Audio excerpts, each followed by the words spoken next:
নমস্কাৰ স্বাগতম এতিয়া বাতৰিলৈ ষ্টুডিঅ'ত মই প্ৰাঞ্জল আৰম্ভণিতে এটা ব্ৰেকিং নিউজ গোৱালপাৰাৰ আগিয়াত বিবাহ যাত্ৰীৰ বাহন দুৰ্ঘটনাগ্ৰস্ত হৈ দুজনৰ মৃত্যু এই দুৰ্ঘটনাত প্ৰাণ হেৰুৱালে দৰাৰ ককায়েকৰ লগতে এজন আত্মীয়ই বিবাহ সমাপ্ত কৰি ঘৰলৈ উভতাৰ পথতে পুৱতি নিশা এই দুৰ্ঘটনা সংঘটিত হয় দৰা বিষ্ণু দাসৰ ককায়েক নৰেশ দাস আৰু আত্মীয় ৰবি দাসৰ মৃত্যু হৈছে ১৭ নম্বৰ ৰাষ্ট্ৰীয় ঘাইপথত ৰখাই থোৱা বিবাহ যাত্ৰী বাছ আৰু মেজিক গাড়ীত খুন্দা তীব্ৰবেগী ট্ৰাকৰ আগিয়া থানাৰ অন্তৰ্গত বুধিপাৰাত সংঘটিত হৈছে এই দুৰ্ঘটনাত আন কেইবাজনো আহত লোকক চিকিৎসালয়ত ভৰ্তি কৰোৱা হৈছে গোলকগঞ্জৰ উত্তৰ ৰায়পুৰৰ পৰা গোৱালপাৰাৰ বুধিপাৰালৈ আহিছিল বিবাহ কৰিবলৈ বিবাহ সম্পন্ন হোৱাৰ পিছত ঘৰমুখী হোৱা সময়তেই সংঘটিত হয় এই পথ দুৰ্ঘটনা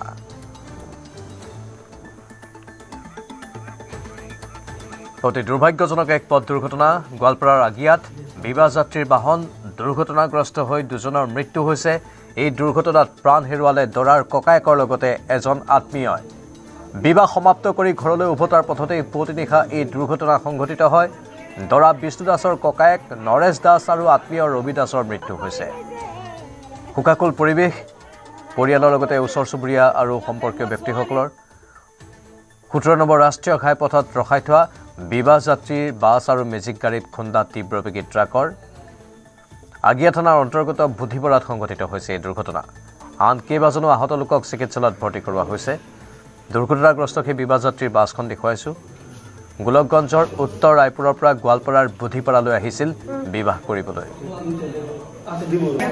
আৰু বিবাহ সম্পন্ন হোৱাৰ পিছত ঘৰমুখী হোৱাৰ সময়তে এই শোকাবহ পথ দুৰ্ঘটনাটো সংঘটিত হয় আমাৰ সতীৰ্থ ৰিংকু দাস আছে ফোনলাইনত ৰিংকু অতি দুৰ্ভাগ্যজনক খবৰ আৰু কি তথ্য আছে আপোনাৰ লগত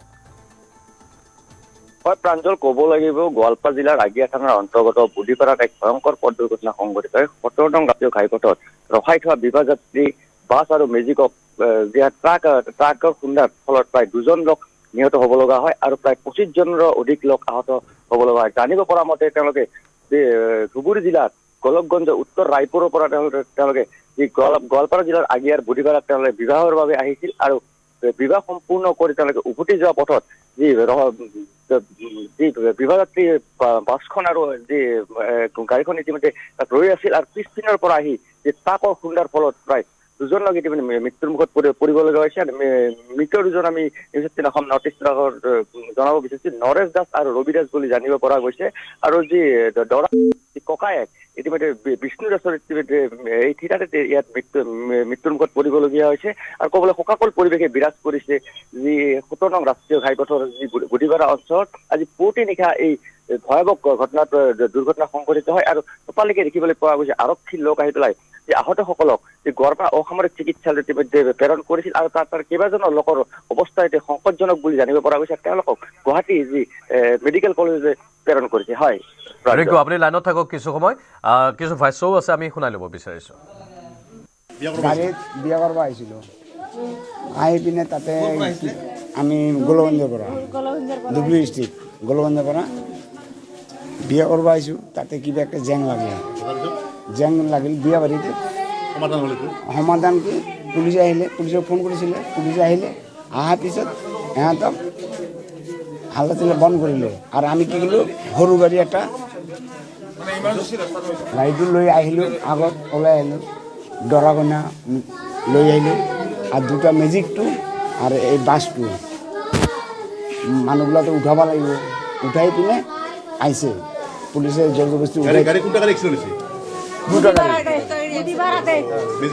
মেজিকটো আগত আছিলে বাছৰ আগত আছিলে বাছটো দৰা কইনা একো অহা নাই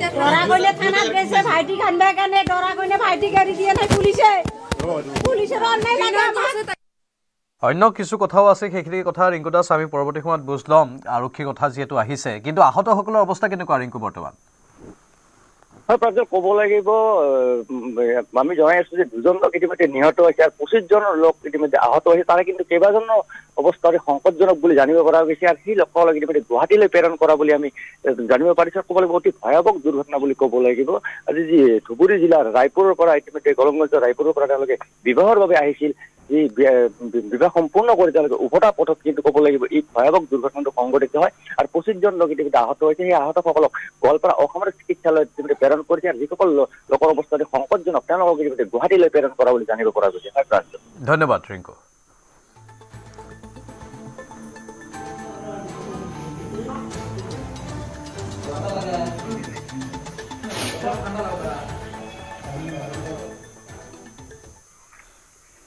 কটন বিশ্ববিদ্যালয়ত নিশা পুনৰ মাৰপিটৰ ঘটনা। SRB আৰু SNBC ছাত্ৰাবাসৰ ছাত্ৰৰ মাজত মাৰপিট। SNBC ছাত্ৰাবাসৰ 3জন কনিষ্ঠ ছাত্ৰক দাৰে আক্ৰমণ। সংকটজনক অৱস্থাত GMCHত চিকিৎসাধীন 3জন ছাত্ৰ। কটন বিশ্ববিদ্যালয়ৰ খেল সপ্তাহ উপলক্ষে আয়োজিত ফুটবল খেলত হৰাৰ বাবেই আক্ৰমণৰ বলি হ'ল SNBCৰ ছাত্ৰ। পুনৰ কটন বিশ্ববিদ্যালয়ত উত্তেজনাময় পৰিৱেশ। নিশাৰ ভাগত মাৰপিটৰ ঘটনা সংঘটিত হয়। তাৰ পাছত আৰক্ষী আহি পৰিস্থিতি নিয়ন্ত্ৰণ কৰিবলগীয়া অৱস্থাৰ সৃষ্টি হয়। SRB আৰু SNBC ছাত্ৰাবাসৰ ছাত্ৰৰ মাজত এই মাৰপিটৰ ঘটনা। SNBC ছাত্ৰাবাসৰ 3জন কনিষ্ঠ ছাত্ৰক দাৰে আক্ৰমণ কৰিলে। সংকটজনক অৱস্থাত GMCHত চিকিৎসাধীন 3জন ছাত্ৰ। দুজনমান মানে ভাইটি মানে আমাৰ জুনিয়ৰ হয় হোষ্টেলৰ, তেওঁলোক ষ্টেচনৰ ফালে গৈছিলে। ষ্টেচনৰ ফালে আহোঁতে মানে সেই তাতে কোনোবা SRB হোষ্টেলৰ মানে কেইটামান গ্ৰুপ হৈ পিনে সিহঁতক মাৰিছে। মানে সেইফালে বেলেগ এটা ৰাস্তা আছে, সেইফালে লৈ পিনে মাৰিছে। আৰু মানে পিছত আমি গ'লোঁ যে কথা কি হৈছে বুলি। আমি হোষ্টেলৰ সন্মুখত গ'লোঁ, তাত গৈ আমাৰ আৰু 2টা জুনিয়ৰক মানে দাহেৰে মানে ঘপিয়াই মাথাত মানে বহুত বেয়াকৈ ইনজিঅৰ কৰিছে। মানে এইখিনি ফটো চটো চব আছে, মানে এতিয়া কথাটো তেওঁলোকৰ ল'ৰাজনৰ নাম কি? এজনৰ নাম পৰমজিৎ, দীপ বড়ো আৰু দুজনমান আছে কৌশিক চুতীয়া, পৰমজিৎ, দীপ বড়ো আৰু কৌশিক চুতীয়া দা মাৰিছে, ফায়াৰ এক্সটেনশ্যন পাতি মাথাত মাৰিছে। আৰু কৌশিক চুতীয়া, পৰমজিৎ আৰু দীপ বড়ো। পৰমজিৎ কি লিখে? পৰমজিৎ নাজানো, খালি SRB এটাই পৰমজিৎ আছে, ইয়ে হয়। আৰু বাকী বহুত ল'ৰা আছে, 3জন চকুৰে ভালকে দেখিছো। কিহৰ কাৰণে মানে এইটো কাহিনী? আজি সিহঁতে মানে আজি হোষ্টেলৰ ভাৰ্চিটি ফুটবলত হাৰিছিল মানে সিহঁতে আমাৰ লগত। আৰু মানে খংটো মানে এনেকে উঠাইছে আজি। কিমান গলত হাৰিছিলে? কিমান ফটোখন সিহঁতে আমাৰ লগত আজি আমাৰ লগত হাৰিছে। মানে সিহঁত আমাৰ লগত হাৰিছে, পেনাল্টি শ্বুটত হাৰিছে আজি সিহঁত আমাৰ লগত। হাৰাৰ পিছত সিহঁতে আমাৰ ইয়াৰ খং উঠাইছে। মানে তোমালোকৰ জুনিয়ৰ আছিল? যোনকেইজন ল'ৰা নতুনকে কটনলৈ আহিছে এতিয়া। কি নাম তেওঁলোকৰ? এজনৰ নামকেইটা কি আছিলে? ভাৰ্গৱ, ঋতুৰাজ, অভিজিত, এই 3জন ল'ৰাক মাৰিছে। লাজ লগা ঘটনা একদম বহুত বেয়া। খেলত হৰাৰ কাৰণে আচলতে এনেকুৱা ধৰণৰ কেনেকুৱা ধৰণৰ এতিয়া SRBত ডাঙৰ ল'ৰা হয় সিহঁতি, মানে সৰু সৰু ল'ৰাকেইটাক মাৰিছে। নতুন ল'ৰা একেবাৰে নতুনকৈ আহিছে কটনলৈ। এখন খেলক হৰা জিকাক লৈ কটন বিশ্ববিদ্যালয়ৰ 2টা হোষ্টেলৰ মাজত দুৰ্বাদল কাজিয়া। আৰু SNBC যি আচলতে সীতানাথ ব্ৰহ্মচৌধুৰী ছাত্ৰাবাসত আছে, সেই ছাত্ৰাবাসৰ 4জনকৈ ছাত্ৰক আচলতে কনিষ্ঠ ছাত্ৰক দাৰে প্ৰহাৰ, চোকাৰ অস্ত্ৰৰে প্ৰহাৰ। গোটেই বিষয়টো সন্দৰ্ভত আমি মন্তব্যসমূহ ল'ম। যি SNBC যিসকল ছাত্ৰ আছে আমি কিছু কথা পাতিম। আচলতে কি হৈছিল ঘটনাটো? খেলক হৰা জিকাক লৈ আচলতে ঘটনাটো সংঘটিত হৈছিল। যি SNBC 4জনকৈ ছাত্ৰক দাৰে তেওঁলোকে আক্ৰমণ কৰিছে। গতিকে কেনেকুৱা ধৰণৰ গোটেই ঘটনাটো?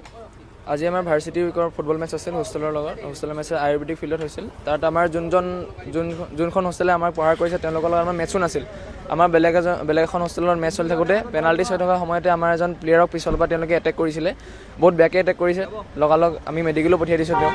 তাৰপিছত সেইখিনি কণ্ট্ৰভাৰ্চি খতমৰ পিছত যেতিয়া আমি খেল সমাপ্ত কৰি ইয়ালৈ আহিছিলোঁ, কেইজনমান আমাৰ প্লেয়াৰ্ছে ষ্টেচন গৈছিলে খাবলৈ, তেওঁলোকক মানে 6-7জন ল'ৰাই লগ পাই কিনে তেওঁলোকক পিছফালৰ পৰা প্ৰহাৰ কৰিছে। এজনৰ চকুত বহুত ইনজাৰ্ড হৈছে আৰু এজনৰ পিছফালৰ পৰা মাথা ইয়াত ফালি গৈছে। সেইখিনি খতমৰ পিছত আমি যোৱাৰ পিছত গোটেইখিনি ল'ৰা হোষ্টেললৈ লৈ আহিলোঁ। আমি মেডিকেল তাৰপিছত পঠাই দিলোঁ 2জনমানক। তাৰপিছত আৰু কেইজনমান আমাৰ ছাত্ৰই মানে আমাৰ আৱাসীৰে ছাত্ৰই মানে ফেঞ্চি বজাৰৰ পৰা আহি আছিল বজাৰ কৰি থকাৰ পিছত আমাৰ তাত কোনো মানুহ নাই, আমাৰ হোষ্টেলৰ কোনো মানুহ নাই। তেওঁলোকে আধা ৰাস্তাতে লগ পাই দাহেৰে মাৰিছে, তাৰপিছত ক্ৰিকেট বেট, ফায়াৰ এক্সটিংগুইজাৰ বাঁহেৰে মাৰিছে, শিলগুটিয়ে মাৰিছে, এইখিনিয়ে প্ৰহাৰ কৰিছে, য'ত এজনৰ মাথাত বহুত বেয়াকৈ মানে ইনজাৰ্ড হৈছে। আৰু এতিয়া তেওঁলোক কেনেকুৱা অৱস্থা? GMCHত ভৰ্তি কৰা হৈছিল? তেওঁলোকক এতিয়া GMCHলৈ ভৰ্তি কৰা হৈছে। কেতিয়া আপডেটখিনি পোৱা নাই আৰু কি হৈ আছে। কোনটো হোষ্টেলে আক্ৰমণ কোনটো হোষ্টেলে কৰিছে? SRB হোষ্টেল, শ্বহীদ ৰঞ্জিত বৰপূজাৰী। পূৰ্বতো আচলতে এনেকুৱা ধৰণৰ ঘটনা সংঘটিত হৈছিলে। SRB হোষ্টেলে SNBCক মাৰপিটৰ ঘটনা বা ইলেকশ্যন কেন্দ্ৰিক নিৰ্বাচন কেন্দ্ৰিক ঘটনা সংঘটিত হৈছিলে। এইবাৰ পুনৰ তেনেকুৱা ঘটনা আচলতে লজ্জানত কৰে কটন বিশ্ববিদ্যালয়খনে। কেনেকুৱা ধৰণৰ ঘটনাই কেনেকুৱা ধৰণে কি ক'বা? এইটো 2 বছৰ আগতো এইটো ভাৰ্চিটিৰ সময়তে এনেকুৱা এটা ঘটনা হৈছিলে আৰু সেই ঘটনাটো মানে SRBৰ ছাত্ৰবিলাকে কৰিছিলে। তামাৰহাটৰ গংগাধৰ নৈত নিশাত দুৰ্ঘটনাগ্ৰস্ত টুলুঙা নাও ডুবি গংগাধৰ নৈত নিখোজ হ'ল 3জন কণকণ শিক্ষাৰ্থী নিখোজ শাৰমিন খাতুন মফিদা আৰু আব্দুল চাহা আলম দুৰ্ঘটনাৰ পাছতে 19জন শিক্ষাৰ্থী সুকলমে উদ্ধাৰ ৰাইজৰ তামাৰহাটৰ বেলপৰাৰ চৰত সংঘটিত হৈছে এই নাও দুৰ্ঘটনা নাওখনে কঢ়িয়াই নিছিল 22গৰাকী কণকণ শিক্ষাৰ্থীক আটাইৰে ঘৰ তামাৰহাটৰ হুগুনচৰা গাঁৱত বেলপৰাৰ চৰৰ নবেব আলীৰ ঘৰত শ্ৰাদ্ধ খাবলৈ গৈছিল ছাত্ৰ ছাত্ৰীৰ দলটো শ্ৰাদ্ধ খাই ঘৰলৈ উভতাৰ পথতেই এই নাও দুৰ্ঘটনা সংঘটিত হয় এইপিনে শিশুকেইটিৰ সন্ধানত আজি পুৱাৰে পৰা চলিছে অভিযান বেলপাৰাচৰ এটা মানুহে চাদৰ এটা ইনভাইট কৰিছিল আৰু এই ছোৱালী আৰু ল'ৰা যিখিনি ডুব গ'ল এইটো আমাৰ শগুনচৰা গাঁৱৰ এই চাদ খাই উভতি যোৱাৰ সময়ত মানে সৰু এটা ডিঙিত উঠিছিল কিন্তু 22জন ল'ৰা ছোৱালী আছিল এই উঠাৰ সময়তে লোকাখন ডুবি যোৱাৰ পিছত বাদ বিকি 19জন ল'ৰা ছোৱালী উঠিছে 3জন উঠা নাই এতিয়াও পোৱা নাই আমাৰ লোকাল কত কিমান মানুহে বিচাৰি আছে কিন্তু এতিয়াও মানে হদিশ পোৱা নাই নদীটো কি নদী এইটো গংগাধৰ বুলি কয় আমাৰ সতীৰ্থ সংবাদদাতা শাহিদুল হক আছে ফোন লাইনত শাহিদুল এই গংগাধৰ নৈত টুলুঙা নাওৰ দুৰ্ঘটনা বহুকেইবাৰ সংঘটিত হৈছে কালি পুনৰ এই শোকাবহ দুৰ্ঘটনা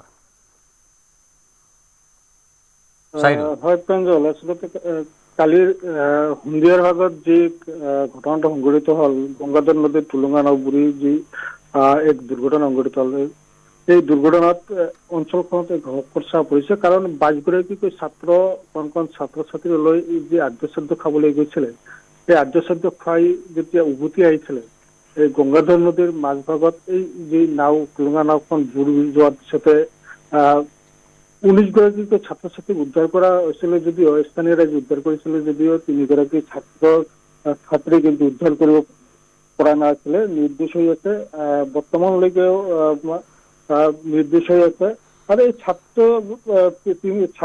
ছাত্ৰী 3গৰাকী আচলতে এগৰাকী ছাত্ৰ হাই ছেকেণ্ডাৰী ছেকেণ্ড ইয়াৰৰ এইবুলি পৰীক্ষা দিব তেখেতে শ্বাহ আলম তেখেতে হাতীবিৰাট ছিনিয়ৰ ছেকেণ্ডাৰী স্কুলৰ 12 শ্ৰেণীৰ ছাত্ৰ আছিলে আৰু মফিদা বেগম নামৰ এজনী 5ম শ্ৰেণীৰ ছাত্ৰী আৰু সামিনা খাতুন নামৰ হাতীপুৰা শংকৰ আজান ছিনিয়ৰ ছেকেণ্ডাৰী 9ম শ্ৰেণীৰ ছাত্ৰী আছিলে আৰু এই 3গৰাকী ছাত্ৰী বৰ্তমানলৈকে নিৰ্দেশ হৈ আছে আৰু নিৰ্দেশ হৈ থকাৰ কাৰণে অঞ্চলখনত এক শোকাকুল পৰিৱেশৰ সৃষ্টি হৈছে বৰ্তমানলৈকেও এই নদীখনত বিচাৰি থকা হৈছে যে আচলতে উদ্ধাৰ কৰিব পৰা যায় নে নাই হয় নিশ্চয় ধন্যবাদ শাহিদুল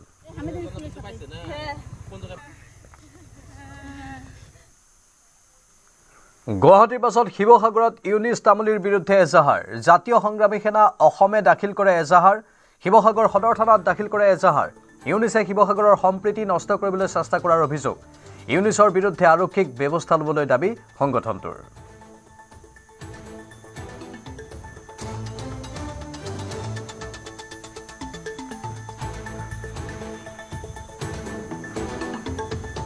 এই বিতৰ্কিত ব্যক্তিজনে আচলতে শিৱসাগৰৰ জেঙনিকটীয়ালৈ আচলতে 8 তাৰিখে প্ৰায় 100 মান অবৈধ মিয়া লোকক আনি শিৱসাগৰৰ সংস্থাপন কৰাৰ কথা কৈছে সমান্তৰালকৈ লাঠি লৈ গৈ তাত আচলতে সাম্প্ৰদায়িক সংঘৰ্ষ লগোৱাৰ যি ধৰণৰ এক বক্তব্য দিছে তাক আমি জাতীয় সংগ্ৰামী সেনাই তীব্ৰ ভাষাৰে গৰিহণা দিছো শিৱসাগৰত এনেকুৱা হাতানপুৰকীয়া শান্তি সম্প্ৰীতি বিনষ্ট কৰিব পৰা এনেকুৱা মন্তব্য কেতিয়াও গ্ৰহণ কৰা নহয় ইউনিছ তামুলীক আমি সতৰ্ক কৰি দিছো অনাদি অনন্ত কালৰ কাৰণে যাতে ইউনিছ তামুলীক শিৱসাগৰৰ পৰা বেন কৰে তাৰ কাৰণে আমি জাতীয় সংগ্ৰামী সেনাৰ তৰফৰ পৰা শিৱসাগৰ সদৰ থানাত আমি এজাহাৰ দাখিল কৰিম ইতিমধ্যে আমি এজাহাৰ দাখিল কৰিছো সংখ্যালঘুৰ ভোট আৰু মিয়াক লৈ প্ৰতিক্ৰিয়া মুখ্যমন্ত্ৰীৰ অসমীয়া মুছলমানৰ ভোট কংগ্ৰেছে নাপায় মিয়া মুছলমানৰ ভোট পাব কংগ্ৰেছে মিয়াসকলে এতিয়াও অসমৰ 26 লাখ বিঘা মাটি দখল কৰি ৰাখিছে ইয়াৰে 2 লাখ বিঘা ভূমি ইতিমধ্যে মুকলি কৰা হৈছে মিয়াক কেতিয়াও শান্তিত থাকিবলৈ নিদিও কংগ্ৰেছক কেৱল মিয়াৰ পাৰ্টি আখ্যা দিলে মুখ্যমন্ত্ৰীয়ে কংগ্ৰেছে বাংলাদেশীক বৰঘৰলৈ মাতি আনিছে সেইবাবে কংগ্ৰেছ জাতিদ্ৰোহী বুলিও মন্তব্য মুখ্যমন্ত্ৰীৰ তেওঁ নিজে সাম্প্ৰদায়িক ৰাজনীতি কৰা নাই বুলিও মন্তব্য মুখ্যমন্ত্ৰীৰ লখিমপুৰৰ বিহপুৰীয়াত মহিলা উদ্যমিতা আঁচনিৰ চেক বিতৰণ কৰি এই মন্তব্য কৰে মুখ্যমন্ত্ৰীয়ে মুছলমান বুলি কওঁতে মই ভাবোঁ যে অসমীয়া মুছলমানৰ ভোট কংগ্ৰেছে ইমান নাপায় কিন্তু মিয়াসকলৰ ভোট ডেফিনেটলি কংগ্ৰেছে পাব কিমান পাৰ্চেণ্টেজ পাব নাপাব আজিয়ে ক'বৰ কাৰণে দিগদাৰী ইলেকশ্যন আহক তেতিয়া গম পাম আমি অসমীয়াৰ পৰিচয় ৰক্ষাৰ কথা কৈছোঁ সাম্প্ৰদায়িক ৰাজনীতি কোনে কৰিছে যিসকলে বাংলাদেশৰ পৰা অহা বিদেশীসকলক অসমৰ বৰঘৰলৈ লৈ আহিব খুজিছে গতিকে মোৰ দৃষ্টিত তেওঁলোক সাম্প্ৰদায়িক আৰু জাতিদ্ৰোহী দুয়োটাই আমিতো ভাল কামে কৰি আছোঁ এই কামৰ কাৰণে 855 জন শ্বহীদে 860 জন শ্বহীদে জীৱন আহুতি দিয়া নাছিলে নেকি এই কামটোৰ কাৰণেইতো লাচিতে হেংদাং হাতত লৈছিল গতিকে লাচিতৰ হেংদাং আৰু শ্বহীদৰ ৰাস্তা দি খোজ কাঢ়াটো কেনেকৈ সাম্প্ৰদায়িক হ'ব পাৰে মোক বুজাই দিয়কচোন মহানগৰীৰ চেৰাবভাটিত নিশা ভয়ংকৰ অগ্নিকাণ্ড গুৰু নানক বিদ্যালয়ৰ সমীপৰ এটা ডেম্পত জুই অগ্নি নিৰ্বাপক বাহিনীৰ 3খন বাহনে নিৰ্বাপন কৰে জুইত জাহ যায় ডেম্পটোৰ সকলো সামগ্ৰী ডেম্পৰ কাষৰ এটা ঘৰতো লাগে জুইত জাহ যায় ঘৰটোৰ সকলো সামগ্ৰী এয়া চেৰাবভাটিৰ নিশা ভয়ংকৰ অগ্নিকাণ্ডৰ কিছু দৃশ্য দেখুৱাইছোঁ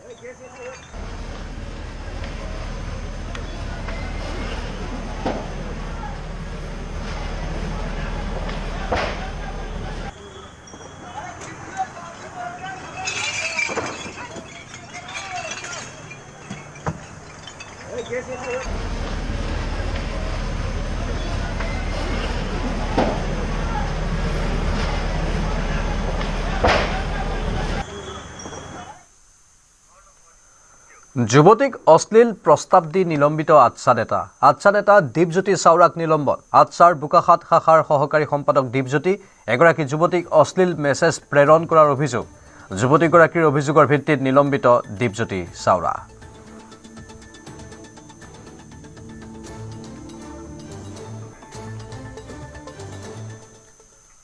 মণিপুৰৰ নতুন মুখ্যমন্ত্ৰী হ'ব ইউম নাম খেমচান সিং মণিপুৰৰ বিজেপিৰ বিধায়িনী দলৰ নেতা নিৰ্বাচিত হৈছে সিং দিল্লীৰ বিজেপিৰ মুখ্য কাৰ্যালয়ত অনুষ্ঠিত হৈছিল বৈঠক এই বৈঠকত উপস্থিত আছিল বিজেপিৰ কেন্দ্ৰীয় নেতৃত্ব মণিপুৰ বিধানসভাৰ প্ৰাক্তন অধ্যক্ষ ইউম নাম খেমচান সিং উপ মুখ্যমন্ত্ৰী হিচাপে নিৰ্বাচিত নেমচা কিপগেন গৃহমন্ত্ৰী হিচাপে নিৰ্বাচিত Gobinda Das কান্থোজাম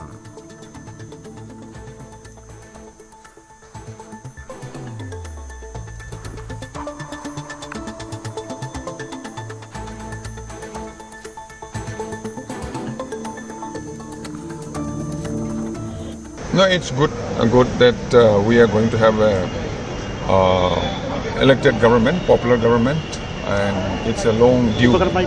So we thank the central leadership for finally taking this step.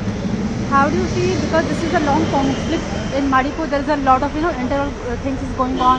So after this, do you believe that now the new selection?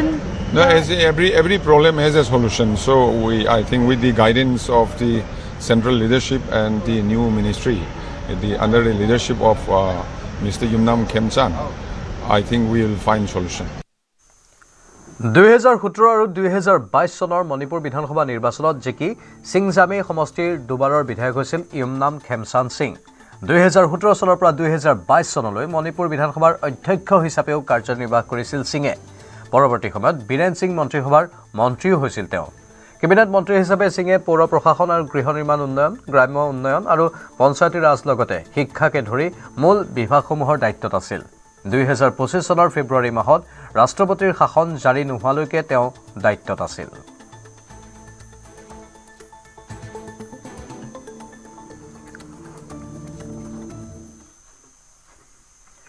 শুকুৰবাৰৰ পৰা শোণিতপুৰ জিলাৰ জামুগুৰিহাটত অনুষ্ঠিত হ'ব শ্ৰীমন্ত শংকৰদেৱ সংঘৰ 95 সংখ্যক বাৰ্ষিক অধিৱেশন এই অধিৱেশনক লৈ জামুগুৰিহাটৰ জ্যোতি বিষ্ণু সমন্বয় ক্ষেত্ৰত উত্থপ পৰিৱেশ শ্ৰীমন্ত শংকৰদেৱ সংঘৰ অধিৱেশনৰ পৰম্পৰা অনুসৰি সমূহীয়া সিদ্ধ গ্ৰহণ কৰা আৰু ইয়াৰ বাবে ভকতক আপ্যায়নৰ উদ্দেশ্যে জ্যোতি বিষ্ণু সমন্বয় ক্ষেত্ৰত গঢ়ি তোলা হৈছে সুবিশাল ভোজনালয় য'ত পুৱা গধূলি 15,000 ভকতে একেলগে আহাৰ গ্ৰহণ কৰিব পাৰিব ভোজনালয়ৰ কাষতে নিৰ্মাণ কৰা ৰান্ধনীশালত 3 দিন ধৰি অহৰ্নিশে জ্বলি থাকিব 3 শতাধিক চৌকা অধিৱেশনস্থলীৰ এই বিশাল ৰান্ধনীশালত দৈনিক 1000 ৰান্ধনীয়ে ৰান্ধিব আহাৰ এবাৰতে 1 কুইণ্টল দালি সিজাব পৰা প্ৰকাণ্ড কেৰাহী অনা হৈছে ৰান্ধনীশাললৈ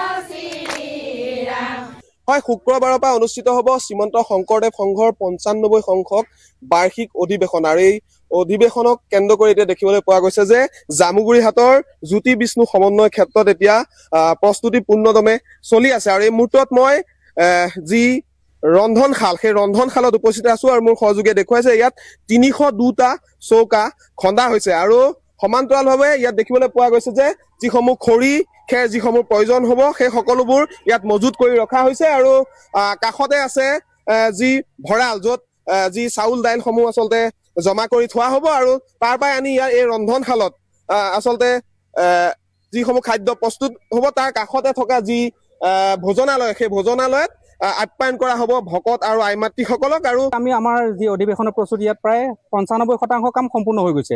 মাত্ৰ ইয়াত 5% কাম বাকী আছে। আমি ইয়াত ক'ত কেনেকৈ আৰু কিখিনি কৰিব লগা কাম আছে, সৰু সৰু কাম, সেই কামখিনি আমি সূক্ষ্মভাৱে ইয়াতে নিৰীক্ষণ কৰি থকা হৈছে। আৰু আমি আশাবাদী যে 95 সংখ্যক বাৰ্ষিক অধিৱেশনখনে এই যি শ্ৰীমন্ত শংকৰদেৱ সংঘৰ অধিৱেশন, এই অধিৱেশনখনে কেৱল এতিয়া শ্ৰীমন্ত শংকৰদেৱ সংঘৰ অধিৱেশন হৈ থকা নাই। জ্যোতি বিষ্ণু সমন্বয় ক্ষেত্ৰত ইয়াৰ সৰ্বস্তৰ ৰাইজৰ একান্ত সহযোগিতা আৰু মুক্ত মনে ইয়াত যি ধৰণে সহায় সহযোগিতা আৰ্থিকভাৱে হওক কায়িকভাৱে হওক তেনেধৰণে সহযোগিতাখিনি আগবঢ়াইছে। আমি সকলোৱে আশাবাদী যে এইখন এখন অধিৱেশন এতিয়া শ্ৰীমন্ত শংকৰদেৱ সংঘৰ এক অনন্য এখন অধিৱেশন হওক, এই আমি ভগৱন্তৰ ওচৰত আমি প্ৰাৰ্থনা কৰিছোঁ। 300 চৌকা খন্দা হৈছে। হয়, 12,000 ভকতে একেলগে খাদ্য গ্ৰহণ কৰিব পাৰিব। 20,000 সেৱা বাহিনী ইয়াত আচলতে আপ্যায়ন কৰিব, সেৱক সেৱিকাই। হয়, ইয়াত এতিয়া আপুনি যিটো ৰন্ধনশালত নিৰ্মাণ আছে, এই ৰন্ধনশালত 302টা চৌকা ইয়াতে এতিয়ালৈকে খন্দা হৈছে। আৰু এই 302টা চৌকা অহৰ্নিশে 3টা সাজৰ বাবে ইয়াতে ৰান্ধনীসকলে 1000 ৰান্ধনী প্ৰতি মুহূৰ্তত ইয়াৰ ৰন্ধন প্ৰকৰণ প্ৰক্ৰিয়া অব্যাহত ৰাখিব। আৰু তেখেতসকলক সহযোগিতা কৰিবৰ কাৰণে আমাৰ আৰু সহযোগী ৰান্ধনী থাকিব। গতিকে আমি ইয়াত 3000 মুঠ ৰান্ধনীয়ে আৰু 1000 ৰান্ধনী আৰু কৰ্মী মিলাই 3000 তেখেতসকলক দিনে নিশাই ইয়াত পৰিশ্ৰম কৰি ভকতসকলক আপ্যায়নৰ বাবে ৰন্ধন প্ৰকৰণ প্ৰক্ৰিয়া অব্যাহত ৰাখিব। আৰু লগে লগে ইয়াতো কাষতে এটা বৃহৎ ভোজনালয় আপোনালোকে দেখিছে। সেই ভোজনালয় এতিয়া আমি প্ৰস্তুত কৰোঁতে তাত আমি প্ৰথমে 10,000 লক্ষ্য কৰি লৈছিলোঁ। আমি যেতিয়া আসনখিনি প্ৰস্তুত কৰিছোঁ তাৰ সমান্তৰালভাৱে আমি দেখিলোঁ যে তাত 12,000 পৰা 15,000 ভকতক একেলগে বহি পেলাই তাত আপ্যায়নৰ আমি ব্যৱস্থা কৰিব পৰা এটা সক্ষমতা আহিছে। সেয়ে আমি আশাবাদী প্ৰতি দিনেই আমি প্ৰতিটো সাজত আমি ভকতসকলক প্ৰতিটো বেষ্টত আমি 12,000 পৰা 15,000 ভকতক আপ্যায়নৰ ব্যৱস্থা কৰিছোঁ। গতিকে আমি আশাবাদী যে ভকতে এইবাৰ এটা আমাৰ খুব সৌভাগ্য যে আমি যিসমূহ আসন ব্যৱস্থা কৰিছোঁ, আসনসমূহ আমি একদম খুব শৃংখলিতভাৱে বাঁহ কাঠ আৰু তামোল গছৰে মজবুতকৈ তাক নিৰ্মাণ কৰি যাতে আহাৰ গ্ৰহণ কৰি থকা সময়খিনিত ভকতে কোনো ধৰণৰ অসুবিধাৰ সন্মুখীন নহয়, তাৰ বাবে আমি একদম তন্নতন্নকৈ এইখিনি কাম কৰিছোঁ। আৰু যাতে আমি সময়লৈকে সেইখিনি সম্পূৰ্ণ কৰি তুলিব পাৰোঁ তাৰ বাবে আমি অব্যাহত ৰাখিছোঁ। আৰু আমি আশা কৰিছোঁ যে এই সকলোখিনি কাম কৰিবলৈ আমাক ভগৱন্তই কৃপা কৰক আৰু আমাৰ অনুষ্ঠানটো যাতে এক সৰ্বাংগ সুন্দৰ অনুষ্ঠানলৈ ৰূপান্তৰিত হওক, তাই আমি সকলোৰে সহযোগিতা আমি কামনা কৰিছোঁ। আৰু আমাৰ অনুষ্ঠানলৈ সকলোকে সাদৰে নিমন্ত্ৰণ জনাইছোঁ। বিহাৰ হৈ চলিব দেশৰ প্ৰথমখন বুলেট ৰেল। বাৰাণসীৰ পৰা পাটনা হৈ শিলিগুৰিলৈ চলিব ৰেলখন। কেন্দ্ৰীয় ৰেলমন্ত্ৰী অশ্বিনী বৈষ্ণৱে ঘোষণা কৰে এই কথা। বিহাৰৰ বাবে এই ৰেলখন গেম চেঞ্জাৰ হিচাপে পৰিগণিত হ'ব বুলি উল্লেখ কৰে অশ্বিনী বৈষ্ণৱে। এই ৰেলৰ চলাচলৰ পাছতে বিহাৰৰ অৰ্থনীতিত লাভজনক প্ৰভাৱ পৰিব বুলি আশাবাদী কেন্দ্ৰীয় মন্ত্ৰী অশ্বিনী বৈষ্ণৱ। এই ৰেলৰ চলাচলে যথেষ্ট হ্ৰাস কৰিব যাত্ৰাৰ সময়। মাত্ৰ 2 ঘণ্টা 55 মিনিটতে বাৰাণসীৰ পৰা শিলিগুৰিলৈ যাত্ৰা কৰিব পাৰিব যাত্ৰীসকলে। सबसे बड़ी बात है बिहार में पहली बुलेट ट्रेन, बिहार में पहली बुलेट ट्रेन चलेगी जो कि वाराणसी से पटना होते हुए सिलीगुड़ी जाएगी। बिहार में पहली बुलेट ट्रेन वाराणसी से पटना होते हुए सिलीगुड़ी जाएगी। ये बिहार के लिए बहुत बड़ा गेम चेंजर होगा। बिहार की इकोनॉमिक एक्टिविटी में इससे लाभ होगा। और आप देखें तो समय की कितनी बचत होगी। वाराणसी से सिलीगुड़ी मात्र 2 घंटे 55 मिनट में पहुंचा जा सकेगा।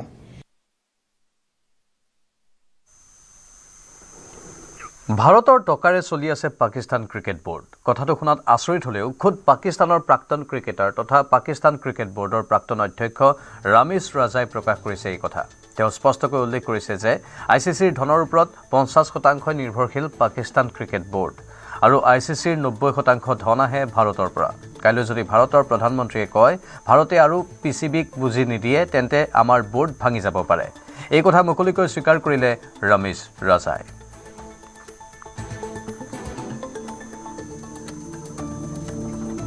पाकिस्तान क्रिकेट बोर्ड आईसीसी की फंडिंग पे 50% चलता है और आईसीसी फंडिंग ये होती है कि वो टूर्नामेंट्स कराते हैं और उसके जो पैसे हैं वो अपने मेंबर बोर्ड्स में बांट देते हैं और वो जो आईसीसी की फंडिंग है वो 90% इंडियन मार्केट से आती है। सो हमें एक तरह से इंडिया के बिजनेस हाउसेस पाकिस्तान क्रिकेट को चला रहे हैं और कल को अगर इंडियन प्राइम मिनिस्टर ये सोच लेती कि हम पाकिस्तान को फंडिंग नहीं देंगे तो ये क्रिकेट बोर्ड जो है ये कोलैप्स भी हो सकता है।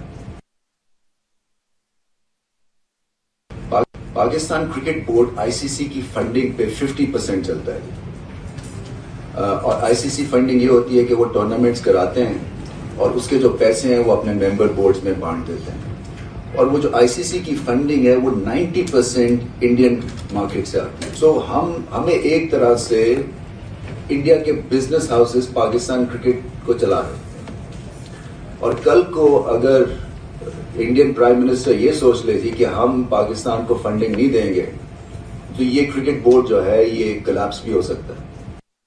ইফালে পাকিস্তান ক্ৰিকেট বোৰ্ডত এবছৰৰ বাবে নিষেধাজ্ঞা আৰোপ কৰিছে আইচিচিয়ে। পাকিস্তানৰ বিশ্বকাপত অংশগ্ৰহণ সন্দৰ্ভত অনুষ্ঠিত হৈছিল বৈঠক। আইচিচিৰ সদস্যসকলে অংশগ্ৰহণ কৰিছিল এই বৈঠকত। 14-2 ভোটৰ ব্যৱধানত গ্ৰহণ কৰা হয় এই সিদ্ধান্ত। ভোটগ্ৰহণৰ পাছতে এবছৰলৈ নিষিদ্ধ কৰা হয় পিচিবিক। পাকিস্তান ছুপাৰ লীগতো এবছৰলৈ নিষেধাজ্ঞা আৰোপ কৰা হ'ব। ফলত পাকিস্তানৰ বাৰ্ষিক ৰাজহৰ অংশীদাৰিত্ব 5.75% পৰা 2.25% হ্ৰাস পাব। 2040 চনলৈ পাকিস্তানক আইচিচিৰ কোনো প্ৰতিযোগিতা আয়োজন কৰিবলৈ দিয়া নহ'ব।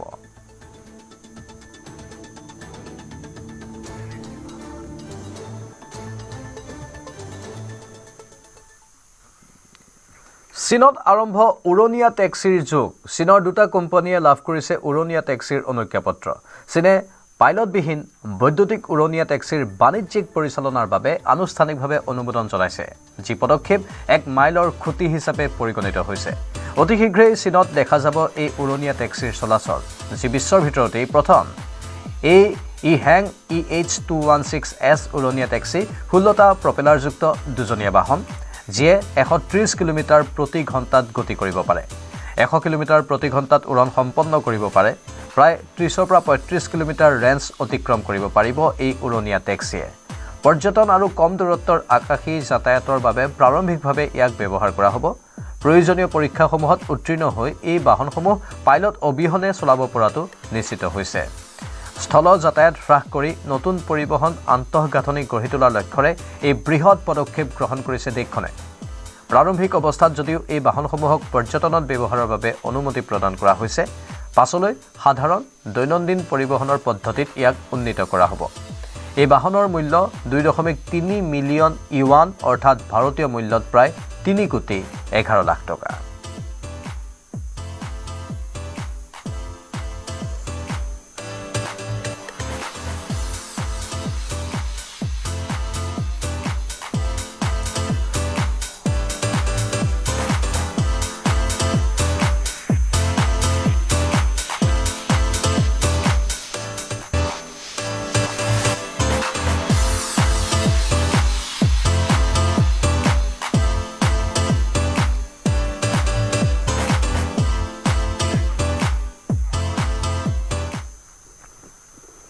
মেলবৰ্ণত চুৰ হ'ল মহাত্মা গান্ধীৰ ব্ৰঞ্জৰ মূৰ্তি। মেলবৰ্ণৰ ৰভিলত সংঘটিত হৈছে এই ঘটনা।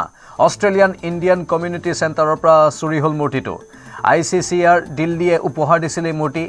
2021 চনৰ 12 নৱেম্বৰত অষ্ট্ৰেলিয়াৰ প্ৰাক্তন প্ৰধানমন্ত্ৰী স্কট মৰিছনে উন্মোচন কৰিছিল মূৰ্তিটো, যি মূৰ্তিয়ে বহন কৰি আহিছিল সাংস্কৃতিক তাৎপৰ্য। ইতিমধ্যে ভিক্টোৰিয়া আৰক্ষীৰ নক্স ক্ৰাইম ইনভেষ্টিগেশ্যন ইউনিটে ঘটনাৰ তদন্ত আৰম্ভ কৰিছে।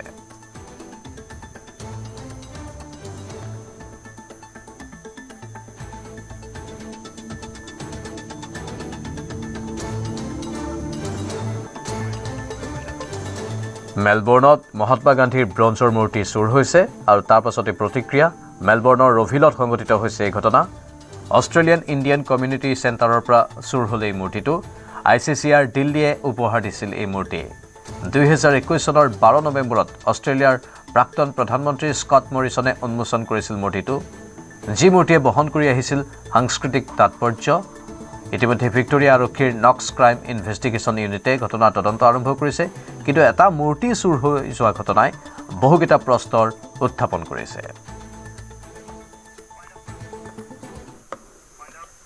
সময় হৈছে এতিয়া বাতৰিৰ পৰা বিদায় লোৱাৰ নমস্কাৰ